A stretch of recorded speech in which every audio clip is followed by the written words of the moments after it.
And this is also a CNN News 18 exclusive news break. Now, top intel sources also suggest that internal issues are possibly led to this attack, and it was internal issues which distracted Israel to take a long view, and domestic politics was one reason. Possibly Israel couldn't understand the situation and Israel was distracted due to the internal matters from long time. So this is what the top intel sources have told CNN News 18, that internal issues could possibly the reason that Israel was distracted and couldn't understand the situation. We have CNN News 18's Abhishek Jha with us on this story. Abhishek, internal matters are being said that it could be the reason behind Israel not understanding the situation and not looking into the matter of intel failure. Well, currently, of course, the entire focus of the Israeli government is on safety and how can they fortify their defense against incoming rocket firing that still continues. Even last night also we had barrage of rockets, about 115 numbers that was claimed by the Hamas that were fired on Tel Aviv. Some of them hit the ground as well, and we could see fire, panic, and some destruction. Some of them also hit buildings. So there were buildings. Some of them damaged. So the chaos is very much on the ground right now. Defense forces are trying to ensure that the basic amenities are not disrupted. Electricity, medicine, water, food supplies are maintained across the region. And at the same time, how can maximum defense forces can be deployed? We have seen, all the reservists have been called back. We have seen former Prime Minister Naftali Bennett also reporting for duty for military, onslaught that has called for major, movement and mobilization of the reserve forces. And this looks like Israel is going to take on it very seriously. The response is going to be enormous.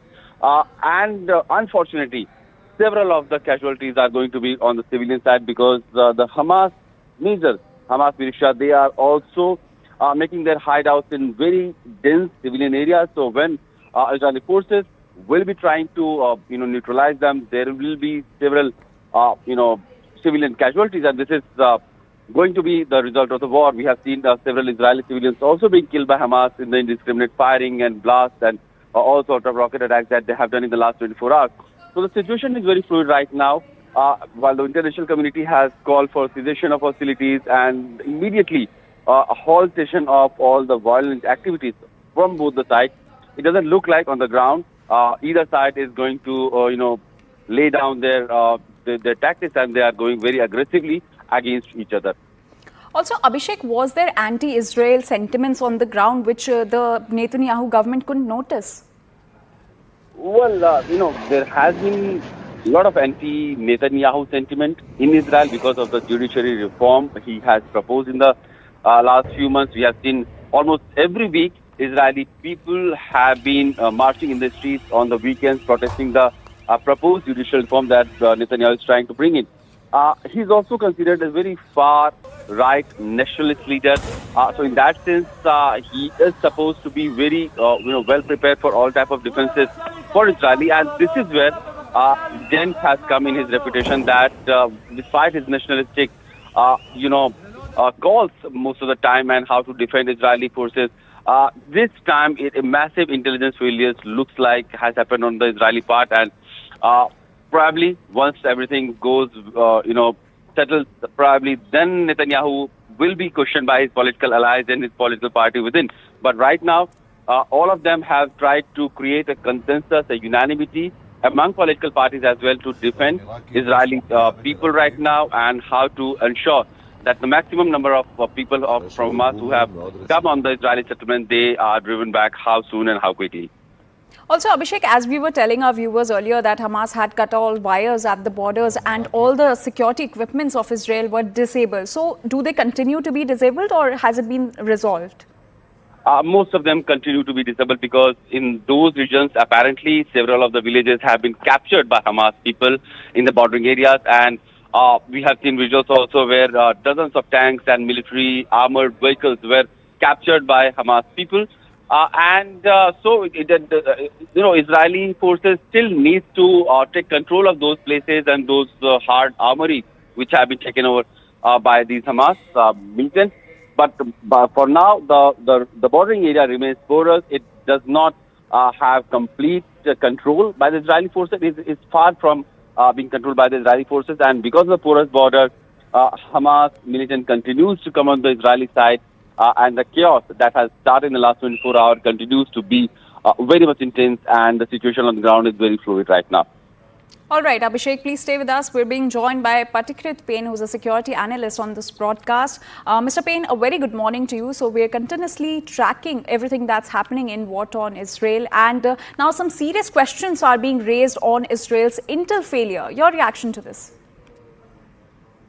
Well, first of all, yeah, I'm sure a certain level of forensic analysis would definitely happen in Israel as to where things, went wrong. Because from my understanding of things, Mossad every day actually gives a briefing to the top leadership as to if there is a war, where all, they can actually set a target of 10 to 20 targets every day. But I think the whole focus of Israel over the last few weeks were more into the West Bank rather than in the Gaza. I don't know what actually went wrong, but the kibbutz or those small enclaves have always been a threat.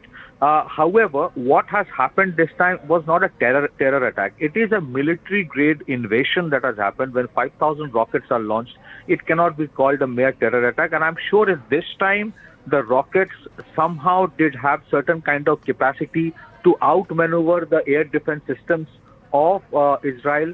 Somehow the technical surveillance, on which Israel always had a lot of edge, somewhere it has been blunted. Maybe there was external support, because if you actually launch 5,000 rockets and many of them falling on their targets, that means it requires a lot of logistical preparations, intelligence inputs, coordination, and I would not be surprised if certain other countries and their agencies worked in tandem with Hamas to make sure it actually happens. But let me tell you a bigger point. The bigger point is Hamas not only did this attack, they videographed the brutality with which they killed innocent children and women, the manner in which women were kidnapped, children were kidnapped, held hostage, assaulted. These things were videographed, put on social media. I think they deliberately did on the purpose so that the retaliation by Israel, as and when it starts, will be very, very brutal and ruthless. And the same Hamas would then videograph the same photographs of the people in Gaza Strip being killed by bombing and everything else.